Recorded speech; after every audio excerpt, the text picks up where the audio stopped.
দেখুন, কলকাতায় গড়ে তোলা হচ্ছে আওয়ামী লীগের ডিজিটাল নার্ভ সেন্টার। দেখুন, বলা হচ্ছে হাসিনার দল বর্তমানে নিষিদ্ধ হওয়া আওয়ামী লীগ থেমে নেই, বরং বাংলাদেশ থেকে সরে এসে কলকাতার উপকণ্ঠে নিউ টাউনে গড়ে তুলেছে একটি ডিজিটাল নার্ভ সেন্টার। সেখান থেকেই চলছে দলের নিত্যদিনের সাংগঠনিক কার্যকলাপ। নেতৃত্ব দিচ্ছেন দলের প্রাক্তন তথ্য ও সম্প্রচার প্রতিমন্ত্রী মোহাম্মদ এ আরাফাত। দেখুন, একটি গুরুত্বপূর্ণ দৈনিক সংবাদ মাধ্যমের প্রতিবেদন। এটি রীতিমতো অশনি সংকেত অন্তর্বর্তী সরকারের জন্য। বলা হচ্ছে কোভিডের সময় আমরা যে ডিজিটাল কাঠামো তৈরি করেছিলাম এখন সেটা কাজে দিচ্ছে। জুম, টেলিগ্রাম সবকিছুই আমাদের কর্মীরা জানে।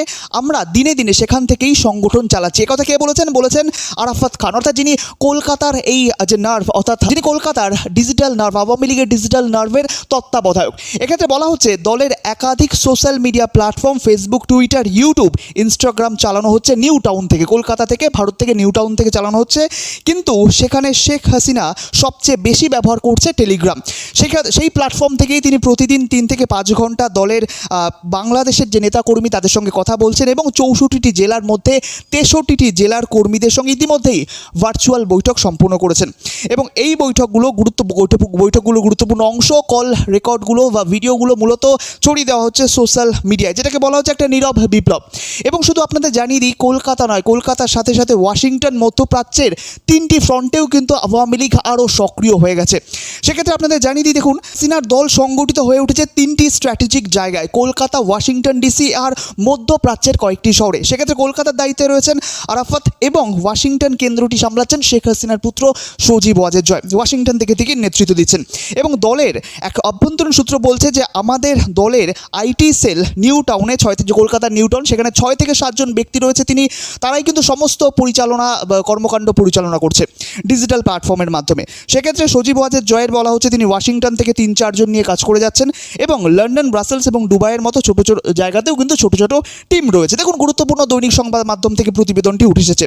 সেক্ষেত্রে বলা হচ্ছে এই সংকটকালে হাসিনা কিন্তু নিজেকে বিচ্ছিন্ন রাখছে না, তিনিও যুক্ত হয়েছেন এই সম্প্রচারে, এই ডিজিটাল বিপ্লবে আওয়ামী লীগের বলা যেতে পারে। উল্টে দলের প্রতি অনুগতদের তিনি কিন্তু মনোবল জুগিয়ে যাচ্ছেন এবং প্রতিদিন এই কাজটি তিনি করছেন। হাসিনা ঘনিষ্ঠদের দাবি তিনি প্রচুর বই পড়ছেন প্রতিদিন এবং বিশ্লেষণ করছেন।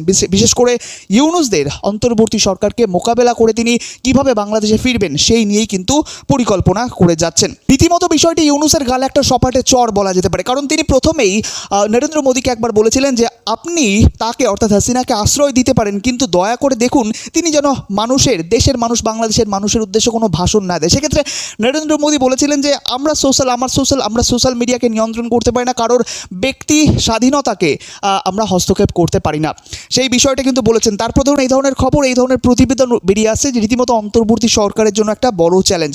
এক্ষেত্রে আপনাদের জানিয়ে দিই, বিষয়টিকে মোকাবেলা করার জন্য অন্তর্বর্তী সরকার আরও এক পায়তারা শুরু করছে। সেক্ষেত্রে শেখ হাসিনাকে জানিয়ে দেওয়া হয়েছে তাকে বাংলাদেশের আন্তর্জাতিক অপরাধ ট্রাইব্যুনালের সামনে উপস্থিত হতে হবে, না হলে কিন্তু তাকে ছাড়া এই বিচার কার্য সম্পূর্ণ হয়ে যাবে।